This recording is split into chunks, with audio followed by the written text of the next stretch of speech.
স্বাগতম জনাইছোঁ আজিৰ এই ভিডিঅ'টোলৈ। মই আবু খুচিদিক। আজি আমি পঢ়িম ক্লাছ 9-ৰ। আজি আমি ক্লাছ 9-ৰ লেসন 14 প্ৰাকৃতিক সম্পদ। আজি আমি এইবাৰতে প্ৰশ্নাৱলী কোৱেশ্চন এনসাৰ কেইটা কোৱাৰ লগতে পাঠৰ ভিতৰুৱা কেইটামান MCQ আলোচনা কৰিম ভিডিঅ'টো শেষত। সো ভিডিঅ'টো এটা লাইক কৰি দিবা।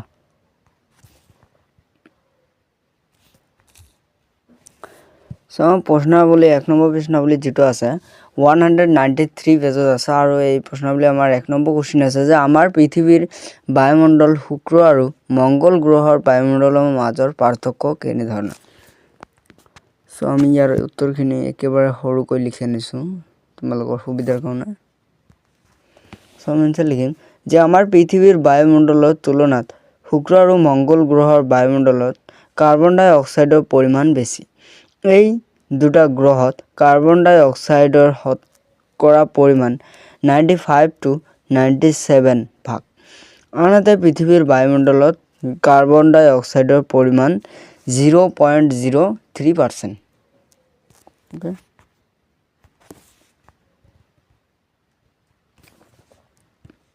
ইয়াত 2 নম্বৰ কোৱেশ্চন আছে যে বায়ুমণ্ডলে এখন কম্বলৰ দৰে কেনেকৈ কাম কৰে।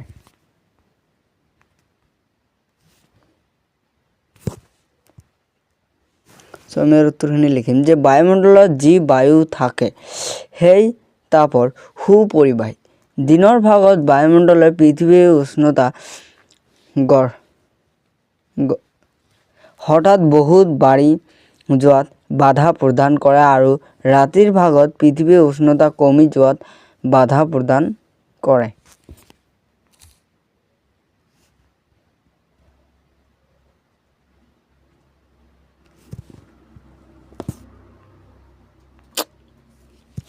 আমি লিখিম যে বায়ুৰ চাপৰ কুপৰিবাহী হোৱাৰ বাবে ইয়াৰ মাজেৰে তাপ শোষণ আৰু বিকিৰণ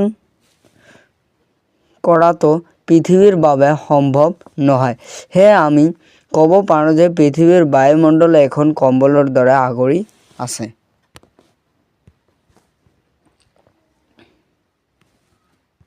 সো আমাৰ 3 নম্বৰ কোৱেশ্চন আছে যে বতাহে কি সৃষ্টি কৰে।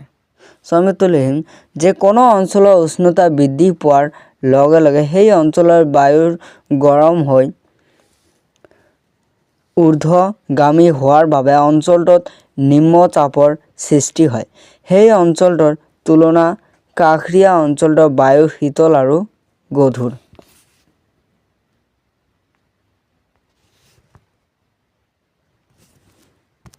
সো আমি লিখিম যে অৰ্থাৎ কাষৰীয়া অঞ্চলসমূহৰ উচ্চ চাপ হৈ থাকে ফলত বায়ু সেই উচ্চচাপ অঞ্চলৰ পৰা নিম্নচাপ অঞ্চললৈ গতি কৰে। বায়ুমণ্ডলৰ এই প্ৰভাৱকে বতাহ বুলি কোৱা হয়।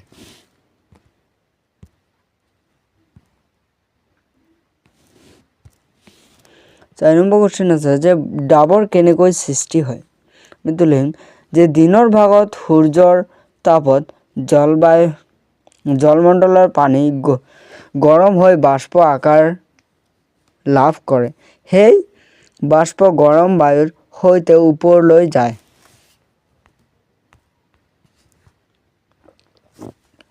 পিছত আমি লিখিম যে এক নিৰ্দিষ্ট উষ্ণতাত গৰম বায়ু ঠাণ্ডা হোৱাৰ লগে লগে বাষ্পবোৰে বায়ুত থকা ধূলিকণাক কেন্দ্ৰ কৰি ঘনীভূত হৈ সৰু সৰু পানীৰ টোপালৰ সৃষ্টি কৰে। ইয়াকে ডাবৰ বোলে বা এনেকৈ ডাবৰৰ সৃষ্টি হয়।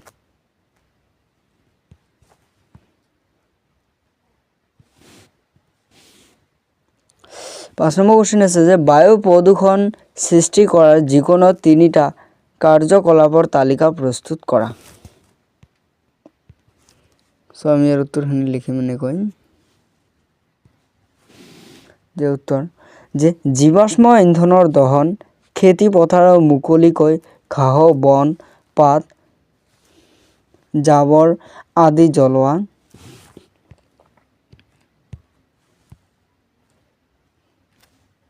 আৰু 3 নম্বৰত লিখিম যে কল কাৰখানা আদিৰ পৰা হানিকাৰক গেছ আৰু ধোঁৱাৰ লগত ওলোৱা কাৰ্বন কণিকা বায়ুমণ্ডললৈ এৰি দিয়া।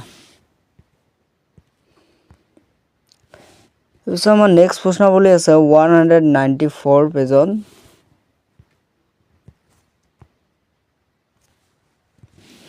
194 পেজৰ 1 নম্বৰ কোৱেশ্চন আছে আমাৰ যে জীৱসমূহৰ পানীৰ কিয় প্ৰয়োজন। আমি লিখিম যে জীৱৰ দেহৰ বিভিন্ন সংঘটিত সকলোবিলাক জৈৱ ৰাসায়নিক বিক্ৰিয়াৰ ভাগ লোৱাৰ পদাৰ্থসমূহৰ কোষৰ ভিতৰত পানী দ্ৰৱীভূত হৈ থাকে।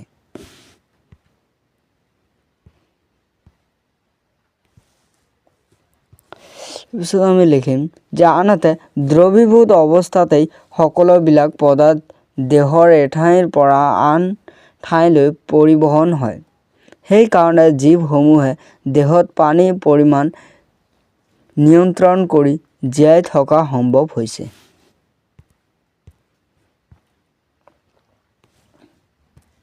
So 2 নম্বৰ কোৱেশ্চন আছে যে নগৰ মহানগৰ গাঁও অঞ্চল নিৰ্মল পানীৰ উৎস কি কৰি ক'ত বাস কৰে।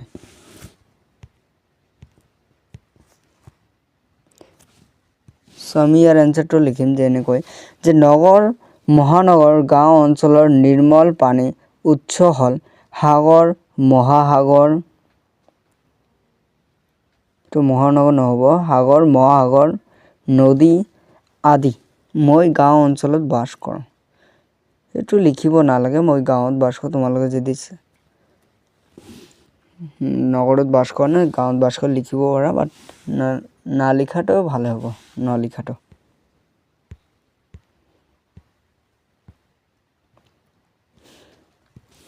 তিনি নম্বৰ কোৱেশ্চন আছে যে কি কি কাৰ্যকলাপৰ বাবে পানী প্ৰদূষিত হ'ব পাৰে।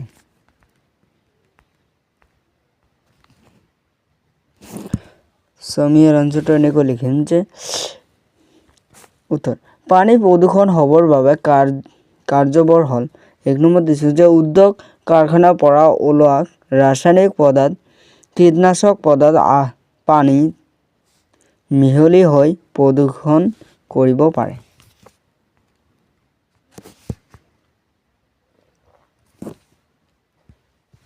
2 নম্বৰ দিছোঁ যে শস্য পথাৰত ব্যৱহাৰ কৰা ৰাসায়নিক সাৰ কীটনাশক আদি বৰষুণৰ পানীৰ লগত মিহলি হৈ নদী বা জলাশয়ত পৰে ফলত এইবোৰে নদী বা জলাশয়ৰ পানী দূষিত কৰে।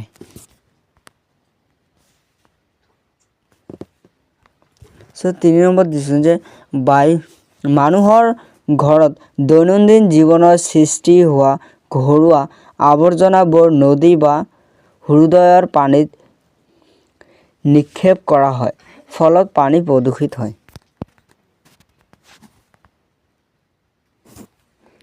চাৰি নম্বৰত আমি লিখিম যে কিছুমান উদ্যোগত যন্ত্ৰপাতিৰ শীতল কৰিবলৈ ব্যৱহাৰ কৰা পানী আৰু জল বিদ্যুৎ প্ৰকল্পসমূহৰ পৰা অতিৰিক্ত পানী ভাগ নদীত নিক্ষেপ কৰা হয় ফলত নদীৰ পানীৰ উচ্চতা বৃদ্ধি হয়।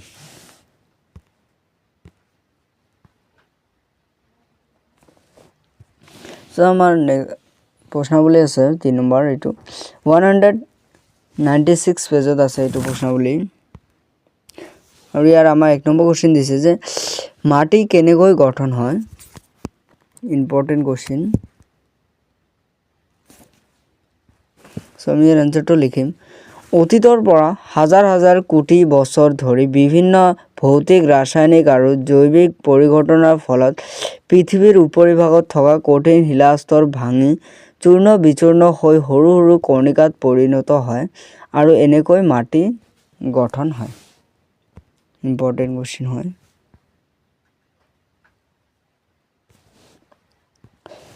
আমাৰ 2 নম্বৰ দিছে যে মাটি ঘনীভৱন কি। আমি উত্তৰ লিখিম যে পানী বা বতাহৰ দ্বাৰা মাটিৰ ওপৰত স্থৰ এঠাইৰ পৰা আন এঠাইলৈ যোৱাৰ ফলত মাটি ক্ষয় হোৱা প্ৰক্ৰিয়াক ঘনীভৱন বোলে।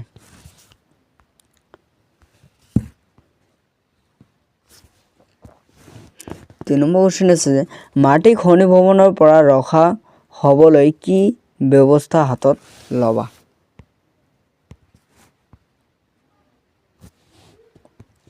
সো আমি আনসাৰটো এনেকৈ লিখিম যে মাটিৰ খনি ভৱন ৰোধ কৰিব পৰা ব্যৱস্থাবোৰ হ'ল যে বৃক্ষ ৰোপণৰ জৰিয়তে মাটিৰ খনি ভৱন ৰোধ কৰিব পৰা যায়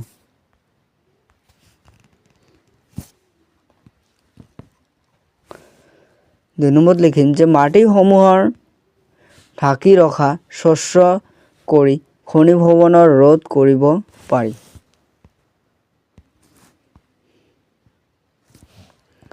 এপিছত আমাৰ প্ৰশ্নাৱলী আছে যেটো 201 নম্বৰ পেজত আছে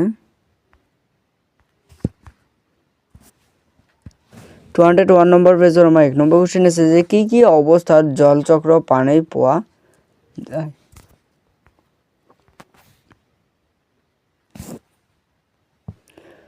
সো আমি তো লিখিম যে জল চক্ৰত পানী এই তিনিটা ৰূপত পোৱা যায়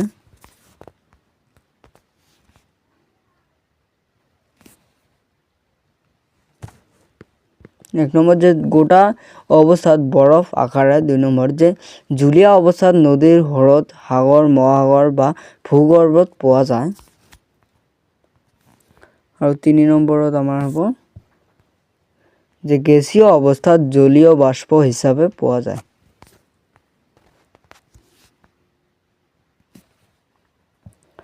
2 নম্বৰ কোৱেশ্চন আছে যে জৈৱিক কাৰণত প্ৰয়োজনীয় অক্সিজেন আৰু নাইট্ৰজেনৰ দুটা যৌগৰ নাম লিখা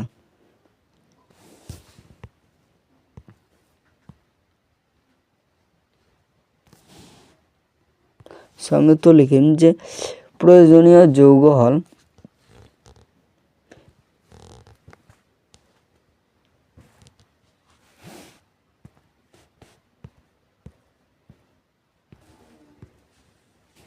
আমি 1 নম্বৰ লিখিম যে নিউক্লিক এসিড বা ডিএনএ আৰু আৰএনএ 2 নম্বৰত লিখিম যে প্ৰোটিন বা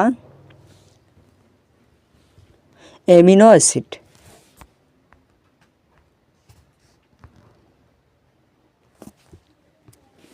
সো আমাৰ 3 নম্বৰ কোৱেশ্চন দিছে যে বায়ুত কাৰ্বনৰ পৰিমাণ বৃদ্ধি কৰা মানুহৰ দ্বাৰা সংগঠিত তিনিটা কাৰ্যকলাপৰ উল্লেখ কৰা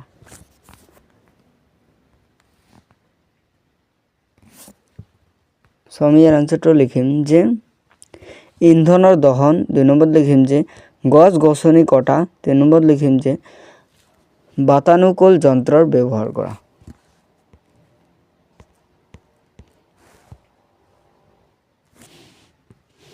সো আমাৰ 4 নম্বৰ কোৱেশ্চন আছে যে সেউজ গৃহ প্ৰভাৱ কি আমি উত্তৰ লিখিম যে কাৰ্বন ডাই অক্সাইডৰ মিথেন নাইট্ৰজেন আদি গেছবোৰ সেউজ গৃহ গেছ ফল বায়ুমণ্ডলত এটা গেছবোৰৰ পৰিমাণ বেছি হলে পৃথিৱীৰ উপৰিভাগৰ উষ্ণতা বাঢ়ে ফলত গোলকীয় উত্তাপ বৃদ্ধি পায়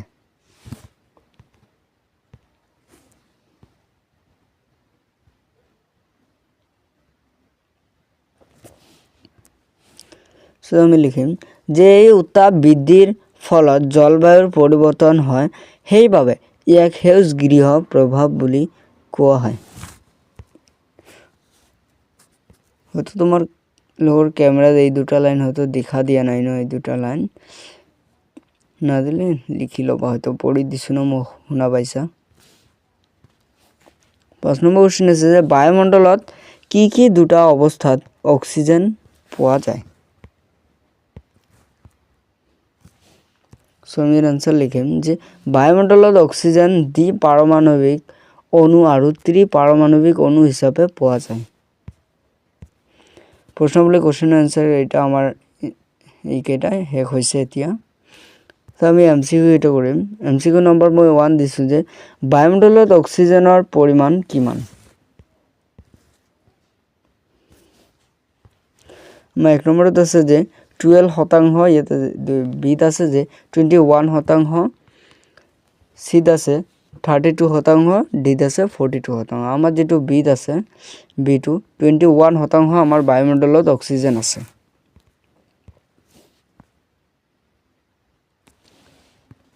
2 নম্বৰ দিছোঁ যে চন্দ্ৰত বায়ুমণ্ডলত উষ্ণতাৰ পৰিমাণ কিমান। তো যেটো উষ্ণতা আছে চন্দ্ৰত বায়ুমণ্ডলৰ উষ্ণতা 19 টিচিৰ পৰা 110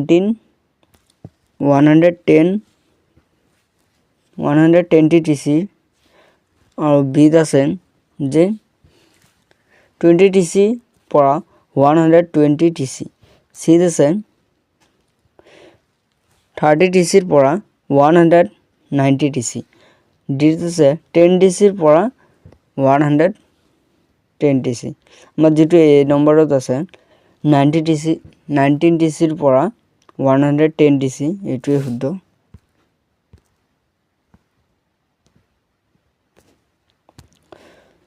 চিত দিছোঁ 3 নম্বৰ দিছোঁ যে বায়ুমণ্ডলত সৰ্বাধিক পৰিমাণে থকা গেছবিধ হ'ল অক্সিজেন, হাইড্ৰোজেন, নাইট্ৰোজেন, কাৰ্বন ডাই অক্সাইড। আমাৰ বায়ুমণ্ডলত কোনটো গ্যাস সবতৈ বেশি আছে, যেটো নাইট্ৰোজেন।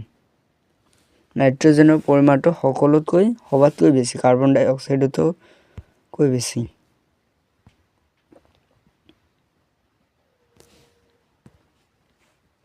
নম্বৰ কোৱেশ্চন দিছে যে মংগল আৰু শুক্ৰ গ্ৰহৰ বায়ুমণ্ডলত সৰ্বাধিক পৰিমাণে থকা গেছবিধ হ'ল অক্সিজেন, নাইট্ৰোজেন, হাইড্ৰোজেন, কাৰ্বন ডাই অক্সাইড, যেটো ডি আছে।